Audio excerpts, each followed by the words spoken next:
धीरे धीरे aurora spirit tiger जाग गया। उसने अपनी आंखें खोलीं और देखा कि आना उसे ठीक कर रही है। वह हल्की आवाज में पुकारा, जैसे वह उसे धन्यवाद देना चाहता हो। अगले ही क्षण वह पूरी तरह स्वस्थ हो चुका था, खुश और ताकतवर होकर खड़ा हो गया। अना ने उसके सिर पर हाथ फेरा और उसकी प्रशंसा की। क्या ही अच्छा बच्चा है। उसी समय आसपास खड़े लोग बातें कर रहे थे। देखो, ये तो बिल्कुल जादुई है। इसने अभी अभी उस लोमड़ी को पूरी तरह ठीक कर दिया। वह अभी कितनी कमजोर थी, लेकिन अब खड़ी हो पा रही है। अद्भुत है। फिर सिस्टम ने एक सूचना दिखाई कि ऑरोरा स्पिरिट टाइगर की गुणवत्ता पुअर से बदलकर लो हो गई है। इस पल सुइंग अपने मन में उसकी प्रशंसा किए बिना नहीं रह सका। यह सच में अद्भुत है। न केवल इसने उसे ठीक किया, बल्कि उसका स्तर भी बढ़ा दिया। ठीक होने के बाद वह पालतू उड़ा और अपने मालिक के पास जाकर संशी के चेहरे को चाटने लगा। लेकिन दूसरी ओर सुपिंग का चेहरा गंभीर हो गया। उसकी आंखें तेज हो गईं और वह चुप रहा। उसका तनाव भरा चेहरा देखकर सामने वाले ने अपने शब्द सोच समझकर चुने और धीरे से पीछे हट गया। जैसे ही वह बोला, अगर वो ऑलरेडी क्योर्ड है तो मुझे और इन्वेस्टिगेट करने की जरूरत नहीं। उसने हल्का सा सांस छोड़ा और कहा, अभी मैं थोड़ा रूड हो गया था, प्लीज फॉरगिव मी। ये कहकर वो मुड़ा और अपनी स्पिरिट टाइगर को आवाज दी, लेट्स गो। वो जल्दी लीव करना चाहता था, जैसे किसी एम्बुश का डर हो, लेकिन अचानक सुपिंग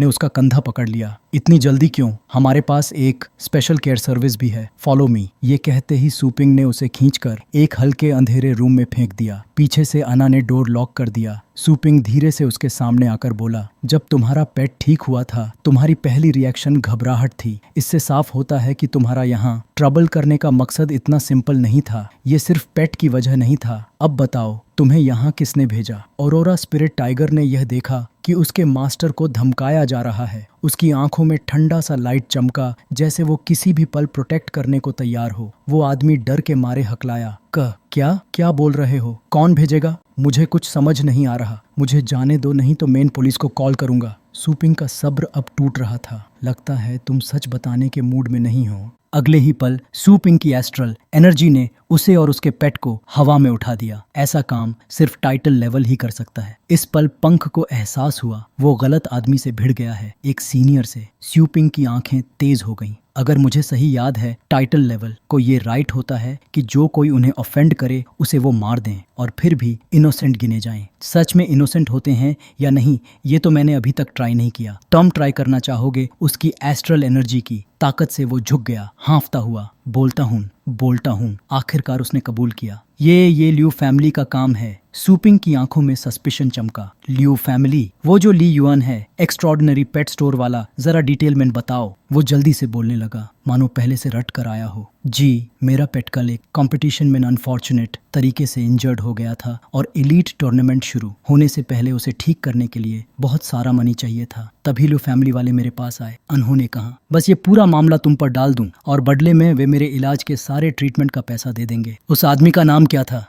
मुझे नहीं पता। उन्होंने मास्क पहने हुए थे, इसलिए मैं उनका चेहरा नहीं देख पाया। सुपिंग ने उसका जवाब सुना, पर उसके मन में और भी ज्यादा सस्पिशियस पॉइंट्स उठने लगे थे। फिर उसने एना की तरफ मुड़कर पूछा, क्या तुम माइंड रीडिंग मैजिक जानती हो? एना ने आंखें बंद कर लीं, जैसे ये सवाल उसे पसंद न आया हो। वी गॉड्स इस तरह की डेस्पिकेबल ट्रिक कभी इस्तेमाल नहीं करते, उसने ठंडी आवाज में कहा। सुपिंग ने उंगलियां उठाकर बोला, 2 पॉइंट्स। चाहे मन न हो, पर सुपिंग का 2 पॉइंट्स रिवॉर्ड एनर्जी सुनकर अना थोड़ी झुकी। उसने कुछ और सवाल पूछे और कहा, ये तो पहले ही कन्फेस कर चुका है, फिर तुम किस बात से परेशान हो? क्या तुम्हें लग रहा है कि ये झूठ बोल रहा है? सुपिंग ने सिर हिलाया। बिल्कुल, इसकी कन्फेशन बहुत स्मूथ थी और पूरी कहानी इतनी डिटेल्ड थी जैसे पहले से अरेंज की गई हो। अगर वो एक्स्ट्रॉर्डिनरी पेट स्टोर सच में इतनी लो लेवल चाल चलते और वो वापस उन पर ही बैकफायर हो जाती, तो नुकसान उन्हीं को होना था। ये सुनते ही अना ने बिना देर किए माइंड रीडिंग मैजिक एक्टिवेट किया और उसके हाल ही के अनुभवों की रिव्यू शुरू की। जैसे ही अना ने हाथ बढ़ाया, वो डर के मारे चिल्लाया, तुम क्या करने वाली हो? Aurora spirit tiger, save me. उसकी चीख सुनते ही ऑरोरा स्पिरिट टाइगर ने तुरंत अपने मुंह में एनर्जी इकट्ठा की। ठंडी हवा घूमी और एक चमकता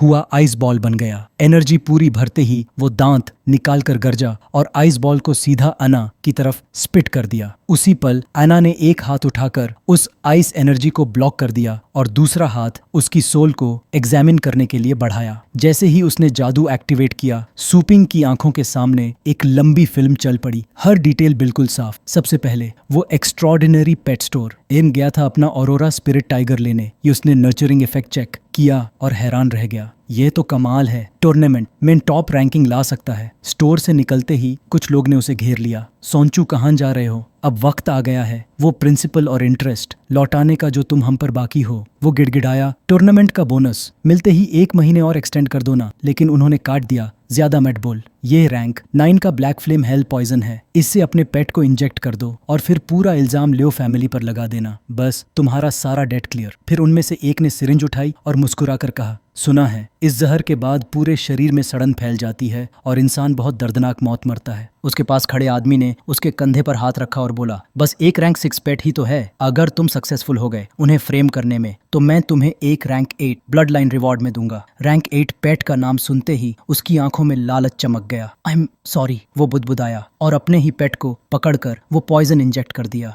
बेचारा पेट सिर्फ दर्द समझता था। उसकी आंखें सिरिंज को देखती रहीं जो उसके अपने मास्टर के हाथ में थी और आंसू बहते रहे। ये मेमोरी देखते ही सूपिंग का खून खौल उठा। उसने उसका कॉलर पकड़कर उसे हवा में उठा लिया। तू सच में डैम इंसान है। ये गुस्सा उसके झूठों पर नहीं था, ये उस पर था कि उसने एक वफादार पेट के साथ इतनी क्रूअल हरकत की। वो हकलाया, मैं मजबूर था, मेरे पास कोई और रास्ता नहीं था, please forgive me. Aurora spirit tiger, जिसे उसके मास्टर ने क्रूरता से इस्तेमाल किया था, फिर भी उसकी लाइफ एंड डेथ उसके मास्टर की ही थी। उसका फर्ज था लॉयल रहना। अपने मास्टर को खतरे में देखकर उसने मुंह जितना खुल सकता था खोला, एक गहरी गर्जना निकाली और सूपिंग के हाथ को काटने के लिए उड़ पड़ा। सूपिंग का एक हाथ अब भी पंख का कॉलर पकड़े था, लेकिन इस घटिया इंसान ने सूपिंग की पेट्स के लिए फीलिंग्स देखकर भी शर्म नहीं की। वो नीचे से चिल्लाया, प्लीज मुझे उसके सेक पर फॉरगिव कर दो। मैं वादा करता हूँ कि मैं इसे फ्यूचर में इसे अच्छी तरह ट्रीट करूंगा। उसकी बातों में छुपी थ्रेट पेट बॉन्ड का फायदा उठाने वाली सुनकर सूपिंग का चेहरा ठंडा पड़ गया। उसने बिना हिचक बोले, अन्ना इसका कॉन्ट्रैक्ट सेवर कर दो,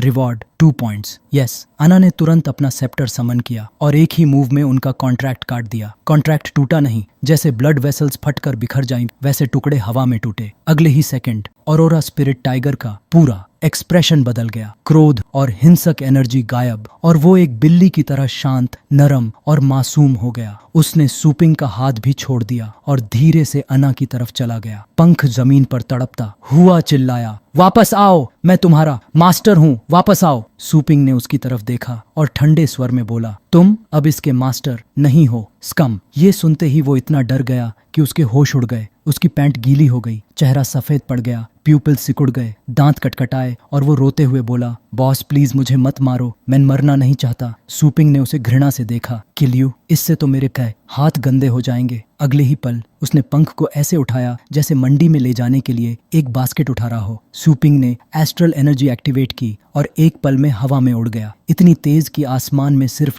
एक लंबी स्ट्रीक ऑफ लाइट दिखी दूर से। जो फैमिली के कई अधीनस्थों ने यह दृश्य देखा और चौंक कर उंगली उठाते हुए बोले। स्काई की तरफ देखा तो ऊपर कुछ पेट्स उड़ते नजर आए और सूपिंग उनमें से एक स्कम को उठाए हुए था। सबऑर्डिनेट्स ने पहचान लिया कि वह एक टाइटल लेवल का व्यक्ति है, इसलिए उन्होंने आदर से कहा, सीनियर आपका नेम क्या है, आपके सडन अराइवल का क्या कारण है। यह कहने के बाद उन्होंने देखा कि हेल बैम्बू ड्रैगन बीस्ट जमीन पर लैंड हुआ। सबऑर्डिनेट्स ने विनम्रता से याद दिलाया, सीनियर कृपया रुक जाइए, हमने पहले ही पेट्रियार्क को रिपोर्ट कर दी है, थोड़ा वेट कर लें। इस वक्त सूपिंग उस हेल बैम्बू ड्रैगन बीस्ट के हेड पर खड़ा होकर लाउडली बोला, मेरे पास इतना पेशेंस नहीं है। यह कहते ही हेल बैम्बू ड्रैगन बीस्ट ने रोर किया और उसके विंग्स से उठी विंड स्टॉर्म जैसी बन गई, जिसने गेट के बाहर खड़े सारे सबऑर्डिनेट्स को उड़ा दिया। इसके बाद हेल बैम्बू ड्रैगन बीस्ट और बाकी पेट्स ने फिर से एयर में उड़ान भरी और मैंशन के अंदर लैंड करने की कोशिश की, लेकिन उन्हें एक मैजिक फॉर्मेशन ने रोक दिया। तभी नीचे से एक वॉइस आई,